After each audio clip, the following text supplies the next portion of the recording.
wadhi lalo. Erokamano.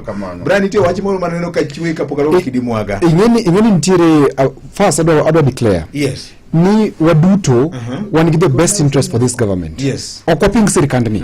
Wan gi the best interest for it. Yes. To ng'ama chalo wakili Oscar nyaka bedie adier kodwaro konyo ker President Ruto nyaka approach issues as factual as they are. Ibinjo branding a tribe, branding ango ok dhi konyowa. Very good. The issue manitiere kaendi, we have live issues ma affective Victor ma affecta. Kaka jaluo kapoka chupo kata kabila mora. Kwa wakili wacho ni ena particular tribe ema kani brand kasumul mako ure kani Gen Z kani nango. It's wrong, it's faulty. It is faulty. Gimono go achomtir Victor enia.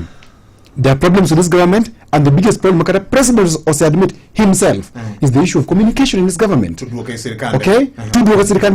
So let's deal with the issues. To where go oko ngani bro yenda serikali. Mane deal mantiere. Mantiere historical angu mukelo ninti chanduk momoko ma